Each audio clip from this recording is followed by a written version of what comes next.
About that. Hello, everybody. I think it's great, Carter. I am so sorry. That was bad job by me. Everybody, we're here. We got more good Broncos football to talk about. I was hyped last week with Jacob. I'm here with another one of our young guns. I should go that way. Carter. Yeah, and man, we got some good Broncos football to talk about. This is going to be our standard post-game show. We should be coming to you after every preseason game, after every regular season game, and if they make it that far, after every playoff game. We're going to give you each stock up. We might give you a handful of stock ups because today was a lot more positive than it was negative. But generally speaking, it'll be one stock up player each, one stock down player each. I'm going to have a rotating array of guests, and then we'll get out of here. But without further ado, Carter, man, Broncos football is fun again. Let's get all this nonsense out of the way. Let's start talking about it. You know what? Let's talk Bo Nix. Let's keep them separate from our stock ups and stock downs. Okay. What did you think about Bo Nix today? I mean, everything we kind of were worried about last week just seemed miles ahead. I mean, his footwork looked 10 times better. He looks way more comfortable back there. He's 8 for 9. I mean, just so efficient. Scored both drives he was in. Hitting backside digs. Shout out Robbie and Frankie to Sutton on a nice play there. I mean, we got a quarterback, Zach. I feel like it. I really do feel like it. And yeah, the footwork stuff, just seeing the progress from even last week is so encouraging. Yes, the footwork's good, but then he was so much more calm. It didn't feel frantic really any. And I came out of that first game feeling crazy high, and then I watched all 22 and it was like, okay, that wasn't quite as perfect as I thought. So we'll see. I might come down a little once we get the all 22 and we're able to fully review it. But first impressions, it's great. I still don't think it's perfect. I felt like he's still, there's maybe a play or two where he was a little too willing to go to that scramble, to kind of go into create a play mode. Last week he missed a mesh read. This week, he might have missed a mesh read. It looks like the receivers were probably covered. Again, shout out Frankie for the good eyes. But it's possible he missed that again. And that's just concerning because mesh is such a standard concept that like high school quarterbacks run it a lot. A guy who's played 61 games in college has run it so much. And then you're repping it in training camp. You hope that that's one you're able to read out fairly easily, even as a young quarterback. Want to see more of that. But overall, I mean, I'm with you. It looks like they might have a quarterback. The running ability was there. He had the one really stupid rookie mistake, throwing it past the line of scrimmage, obviously. But it was still it was a nice licking play, good throw. Like he did a good job. You should have just committed to the run, gotten the first down, and lived to fight another down. But I mean, that's a rookie mistake I can live with in the preseason. If it flares up again, I'm going to be like, dude, how are we having so many forward laterals? But I don't see that in his game. I feel pretty good. I'm ecstatic right now, if you can't tell, Carter. Rightfully so. I mean, the dude looks like you could just tell watching a quarterback if they have it or if they don't have it. Like he looks like he belongs. He is, in my opinion, miles ahead of Stidham and Zach. Like, there's no question. They should name him the starter in the next few days, and it should be the Bo era. I fully agree. I think we'll be debating maybe the ceiling and where can this get to. And not to even say I think it's a low ceiling. The point being, I think we've determined, to what you just said, whether or not this guy belongs in the NFL. He's an NFL quarterback. Maybe stuff comes back down to earth and he's only a backup. I don't believe that's the case, but maybe it happens. But I think you see enough with just the processing ability. Really, like I am amazed at how clean the processing looks from day one. And again, there are warts. I mentioned the mesh thing, but it looks so clean from day one. He on the deep shot to Sutton, he works from left side of the field to right. And it's just, man, coming out of that goofy Oregon offense, I did not think, even with all the reps, I thought he'd be maybe composed and he'd be fairly pro ready. I thought there'd be a bit of a learning curve. And man, the way he's reading stuff, it's just all so promising. Now you mentioned, and I'm in full agreement with you here, time to name him the starter. It's very obvious to everyone involved. He is the starting quarterback moving forward. Would you, with that in mind, let's say you announce him the starter, or Peyton announces him the starter during this press conference or tomorrow, sometime in the near future. Are you playing him preseason week 3? Because on one end, starters almost never play that last preseason game. On the other, this is a rookie quarterback. Why not maximize his reps to get ready for the regular season? What say you? I'm not playing him if I'm Sean. I think you just ride this momentum. I mean, he's got to be so confident in himself. Like he has looked really good. He's looked like one of the best rookies so far outside of Caleb. And I mean, Caleb's looked incredible. But a bad game could like if he throws a pick or just a bad game could really just deter his confidence. And I want him fully confident going into Seattle. He's going to be the starter. I mean, that's inevitable. So I think Sean should just give him the rest and let him ride that momentum. I love the confidence point. It was what I wasn't frankly thinking of, but I think it's a good one. He's got to be feeling good about himself right now. He is 23 of 30. In my head, like 70% completion percentage, damn near, if not a little over. Yeah, a little over. That's almost 80% completion percentage. And he's doing it at 6.8 yards per attempt. I remember when Ryan Tannehill had his first crazy season for the Titans and they ended up being the 1 seed. I remember a stat being put out a lot in defense of Ryan Tannehill that said that season he had, and saying it really was incredible. That was the first season since Joe Montana in like 1985 or something to complete 70% of his passes with like a 7.0 yards per attempt or plus. And Bo's right there at 6.8, and it's preseason, it's against backups, but 6.8 with north of 70% completion percentage.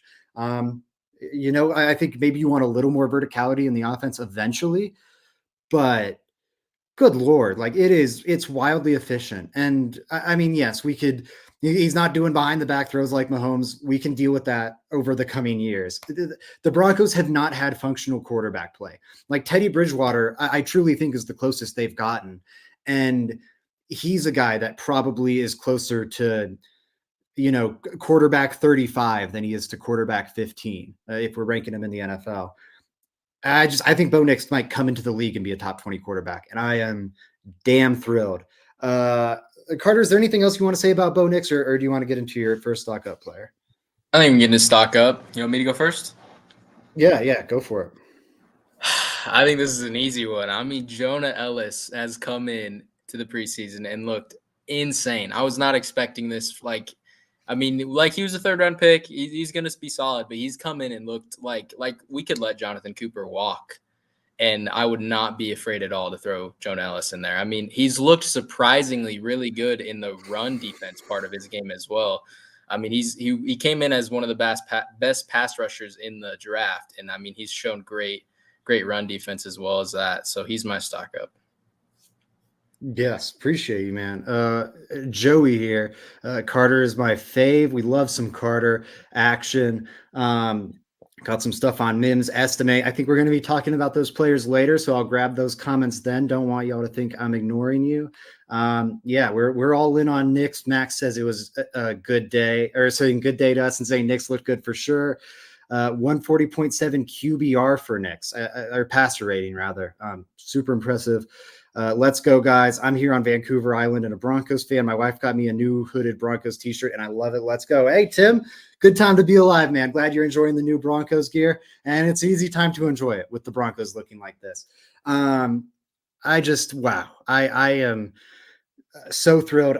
Jonah Ellis looks like a tremendous hit. And this is a 3rd-round pick, pick 80 some, if my memory is serving me there. Maybe it was 76, something like that. 82 maybe. 82, yeah, that sounds about right. And I did not think it was going to be this good. I really was expecting hey, we did our rookie stat projections, and I was looking off of like what Benito did as a rookie and saying I think he'll be a little probably more productive than that, just because he'll play a little more. But it's probably going to be a low productivity season for Jonah Ellis. He's not going to see the field a lot. Yeah, he's ready to go. I mean, like you said, Jonah Cooper can walk out the door, or Baron Browning, or maybe even both, and you can feel good about Jonah Ellis stepping in. He's probably starting for this team at one of the edge spots next season. It's not going to happen this season, but next season, I would bet on that right now. It's crazy. I mean, he's been all over the place, both preseason games. Maybe it's a preseason flash in the pan. Let's get to the real regular season before we put too much stock in it. But he looks like a huge hit. And to hit on a guy like that in the third round is tremendous value. That's a Max Crosby. That's a Trey Hendrickson. That's a, God, I just had the obvious one at the tip of my tongue and I forgot. But it's so hard to do. And it's so, Daniil Hunter. These guys, it's so hard to have happen. And when you have it happen, tremendous value. I'm so hyped for the Broncos. And I love that you brought up the run defense point too, because it'd be one thing if he was just this demon of a pass rusher, which he does appear to be. But the run stuff being there too is huge for an edge group that has so many pass rush specialist body types and not like the early down edge types.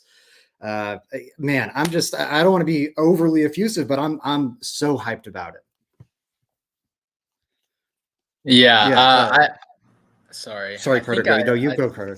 Said this a little while ago, but this rookie class, I mean, this is going to be a good rookie class. I feel it in a few years. If Troy Franklin could hit, which, I mean, that's looking pretty dicey. And I know you were complaining a little bit about Estime, but this rookie class has potential to be one of the best in recent years. You know what? And I'm gonna take that opportunity. I'll circle down with my stock up later. I'll hit my stock down right now. Maybe I'll hit my stock up after your stock down so we can end the show on a positive note. My stock down, I'm going to go with it. It's Audric Estime. And it's a small sample size. I'll own that. I think running back is one of the easier positions to evaluate in the preseason. Just because, honestly, Bo Nix is looking at a lot of very vanilla defenses right now. The game he's going to be playing, especially against Mike McDonald in week 1, is going to be dramatically different than what he's seen in these first 2 preseason games. And to that point, I would caution fans, those first 2 games where he's got the best defensive play caller in the sport and then follows it up with the Pittsburgh Steelers defense might be a rough 2-week debut for Bo Nix. Just strap in. Don't be panicking too much if it looks a little bumpy. But yeah, it's so hard to evaluate so many of these positions as they jump from preseason to regular season. I think edge is one where you can get a good read because those blockers are going to be blocking the same way, more or less. Running back is another one. You are going to see those run it's different a little tonight because the Broncos' backup offensive line really struggled. But you're going to have the lanes where we're seeing your vision. How your vision is going to be how your vision is. How you move is going to be how you move. And for me, watching Estime, I'm really concerned because watching his movement, he looks very, very slow. Oh, the Estime is giving me Royce Freeman vibes. That name wasn't even coming to mind, but that is a great pull. Tyler Malone here in the comments. It's just a really plodding runner. It felt to me like he was in quicksand. And what's concerning about it, and Jacob and I were talking about this, he's not showing the explosiveness that showed up on his Notre Dame tape.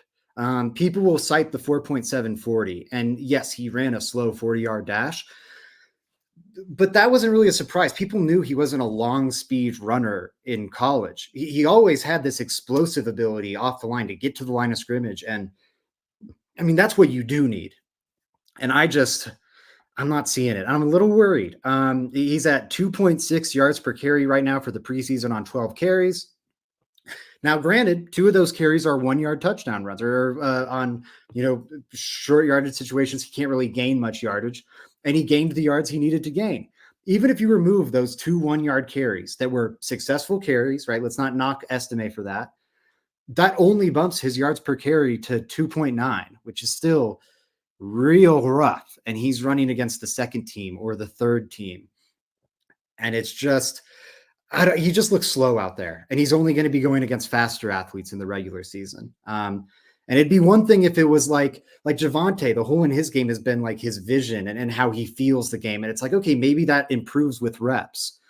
Estime's not going to get more burst and get faster as you get more tread on those tires. So I'm a little worried about that one. I would definitely be thinking if I'm Sean Payton. I know it sounds crazy. If I'm Sean Payton, I'm thinking about Tyler Beatty instead of Audric Estime. I'm thinking about Samaje Perine instead of Audric Estime.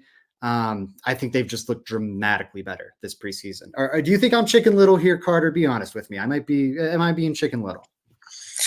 I don't think I'm ready to go that far. As I still think he's making this team. I don't have any doubt about it. But I would agree there. you have a great point, though. I mean, the dude was hurdling guys at Notre Dame. He does not look like a running back that can hurdle a guy or get even halfway up a hurdle at this point in the preseason. And it is concerning, but I just want to give him some more time. But the explosiveness doesn't really need time, which is the scary part. I don't know. It's tough, but he's so big. There's a role for him on this team. I mean, it's tough to cut your ties with him because there was so much expectation for him coming out of the draft. Totally. And that's the thing. It's hard to cut him. I don't expect them to cut him. I would not be surprised if we're sitting here in week 10 and Audric Estime is really struggling to get onto the field for the Broncos. And we're looking at Perine or Blake Watson or Tyler Beatty make contributions for some team somewhere. And we're just going, that would be probably more useful. I mean, again, running back's a position where it's not one where I think, oh, well, he's a rookie. Don't worry about it. Like, rookies hit the ground running at this position. Javante's best season of his career might end up being his rookie year. He just blocks and catches checkdowns. I think that's fair. I don't know if I've seen much from Estime that's a solid runner. I think at this point, and like, yeah, he doesn't do much with those checkdowns, but neither does Estime. I think Estime's a pure pass protector, maybe at this point. I want to see more from him as a runner. He had that one carry was like a 2nd and 17 or something, and he goes for like 12 yards. That was promising. I liked seeing that. That was the stuff I saw from him tonight. I'm just a little concerned. It doesn't look right to me, and I understand. It's really Doomcast. It's way too early in his career to probably be making these statements, but I'm trusting my eyes. It does not look right to me.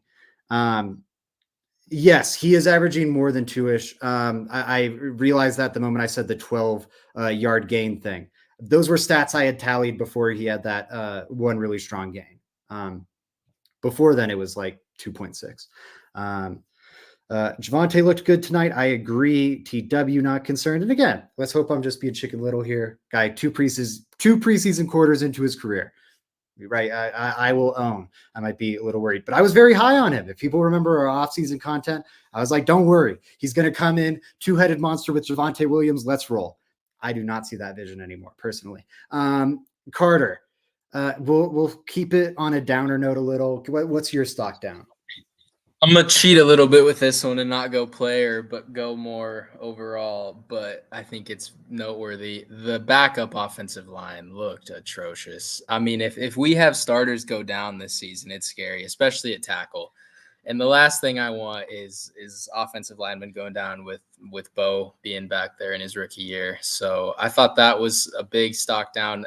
It was an overall pretty good game for the Broncos, but if I had to pick a stock down, it'd be the backup O-line. I love that choice. And it's a little disappointing on the Zach Strief front too. I mean, he was just Frankie's done a good job of highlighting it in our group chat and whatnot. Last preseason, the reserve line played pretty well on balance. I think in that Colts game, reserve O-line played pretty well on balance. And I know Frankie was in our Let's Talk Broncos chat going, man, this is exciting right now. I mean, look at what Strief is doing with all these young guys, developing that line depth. Broncos might have hit a home run on Strief. And one preseason performance should not change that evaluation. I feel very good about Strief. But yeah, this was a bit more sobering. It was like, oh, Matt Peart looks like Matt Peart. And Matt Peart was awesome against the Colts, which was stunning for me because he was one of the worst tackles in the NFL a season ago. PFF, which is far from perfect, but PFF has him as a bottom 10 pass blocking tackle last year and the worst run blocking tackle in the sport. So really, really poor. That looked more like, he looked more like that version of himself tonight. just the line in general. I think behind Wattenberg, like Forsyth, the Forsyth center experiment, I think has been pretty disappointing so far.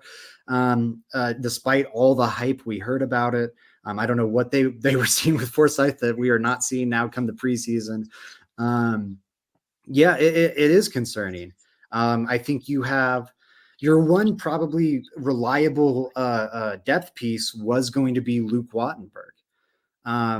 And with him probably being the starting center, there's your reliable depth piece guy. Now you have no reliable depth piece. I like the starting five, but man, that bench is scary for the Lions. So I think that's a great pick. Do you think? Yeah, Sorry, say what you were going to say, and then I'll ask you. I was just going to touch on the Quinn Bailey injury is gonna come back to haunt us more than I think we might have thought.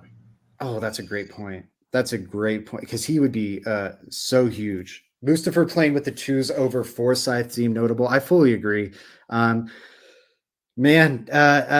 Joey's prediction is starting to look good, which is annoying me. He said not Wattenberg and Forsyth would both make the roster. At least one of those guys would be cut. Looking like it might be a positive break for him there. TW agreeing with you on Quinn Bailey getting hurt. Yeah, that's been a very rough blow. With Bo Nix's style in mind, being pretty quick to get rid of the ball, it seems like it's going to be a lot of RPO stuff, a lot of underneath stuff. Does that mitigate some of the line depth concerns you might have, just because he might be a quarterback that's able to deal with a shoddy line a little easier, kind of like we've seen, and Tua is an extreme example, but kind of like we've seen with Tua in Miami these past couple seasons. Yeah, maybe a little bit, but still, he's still a rookie quarterback, and I want him to have a solid line, and it just for his rookie season. I mean, I wouldn't be too worried about it for a season down from the line, 2 seasons down from the line, but in his rookie year, I want him to have a solid line, and you need depth to have a really solid line. Agreed. I am believing more and more in this idea of like scar tissue with quarterbacks, and you can mess a guy up and just like have these bad habits build. And I think you don't want that, especially with Bo Nix, especially with a guy who has this in his game. You know, like Auburn Bo Nix had a ton of bad habits, and he worked those out of his game in Oregon, where the whole team wasn't on his shoulders. He wasn't in create mode every single drop back. To Carter's point, if this O-line gets beat up, he might be thrust back into that position. And then I would be a little worried, does he revert to some of those old bad habits that you don't want to see from him? Dante saying he went to the game. God bless Bo Nix. Mac asking to follow up if he stayed for the whole game. And Dante saying his water wet. True fan. You love to see it. Let's go a little positive here now to close us out, Carter. I want to look at my notes really quick, see who maybe my favorite up was. Dixon. No one's going to talk about Riley Dixon. He had like a perfect first punt. And then Trenton Gill had his only punt of the preseason, and it was horrific. Punter battle over. That's not my stock up, but it's not going to get mentioned anywhere else. So I'll bring it up. Yeah, you said Ellis. Ellis was amazing. How about, let me see if I like this one. Yeah, Zach Allen. How about Zach Allen? That. Yeah, He in that first quarter was a bull in a china shop. Just was putting the interior of the Packers offensive line, I guess it was maybe their backups, but putting that interior in a clown suit on damn near every drop back. It was so sweet to see. His emergence in Denver seems to be continuing. You know, second half of last season, he was probably the best defensive player not named Patrick Surtain on the team. That could easily be true again this season with what we saw. That was so exciting. And then a little mini one I'll also throw in. I know I'm hitting 3, but these are all smaller. Devon Key, he is the starting safety until Brandon Jones is back. And even when Brandon Jones is back, he's going to be the third safety, it looks like. And that means a lot of playing time. He was not a guy we talked about at all in our safety preview. And now he's going to see a ton of reps. I mean, hell of a showing for Devon Key. Had the bad face mask, but whatever. I'm not too hung up on that. Yeah, Devon Key really came out of nowhere. He's really come out of nowhere in camp. But yeah, he's gotten thrust into that role, and I hope that Brandon Jones injury isn't as serious as it could be. Hamstrings are tough, but I feel good about him starting there if it is serious. Fully agree. And, just I don't know, having some depth would be nice. The Broncos need to find some young talent. Maybe Devon Key can be one of the next guys. JL Skinner flashed some too. McCluskey in here saying, did y'all see Skinner F up on the punt, then immediately make a big play on D? Love to see it. JL Skinner had a nice take. Keydron Smith, another interception. That's crazy. Here, let me hit you with what did you think about Zach Allen? How are you feeling about him going into this year? It's like last week when him and John Franklin Myers didn't play. The D line looked good, and we're like, okay, this is without the two best interior D linemen, and then they come in and they make it look even better. Like he had that sack where he just chased down Sean Clifford, and it didn't even give him a chance to get out. And just that's going to be the most improved room on this team, in my opinion. And he's the front of it. So great pick. I love it. And then let's close on this question from Joey here. Oh man, Dante giving us some on the ground reporting, field reporter for LTB, Dante McCluskey here. Loudest preseason game I've been to in a long time. But the Broncos country's excited to maybe have a quarterback. I'm not too surprised there. But let's close on this question from our own Joey Richards.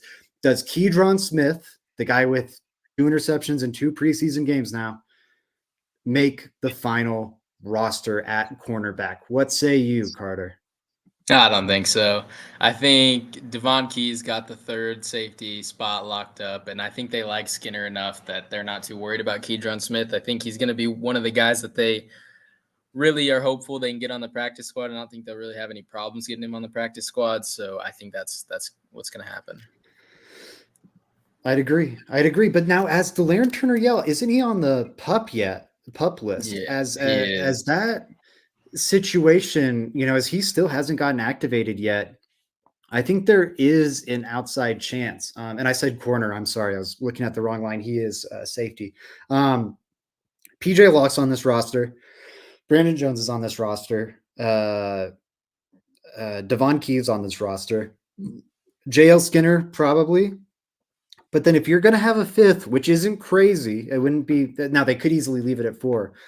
But if they're going to have a 5th, Keydron Smith's definitely got a chance, especially with DTY, unfortunately missing out. That's the thing with the injuries in the NFL. It makes opportunities for people, which surprised me.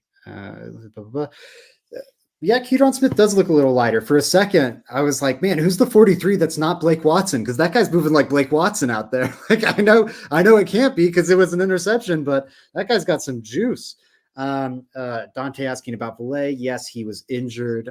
He missed some practices this week as well. I don't think he was in the joint practice. Is that right, Carter? Or yeah, no, he didn't practice, and I think it's kind of notable he got held out because I can't imagine the injury's too much of a big deal, and Sean just holding him out should really lock up his roster spot, even though we already kind of knew it was locked up. I'd agree. I think he's that 5th guy. I think the guy that is the wide receiver room feels cemented to me outside of like the 10% chance they are really unhappy with Troy Franklin. And I don't think it's likely, but I could see them just being like, man, this guy is not it. We've seen enough.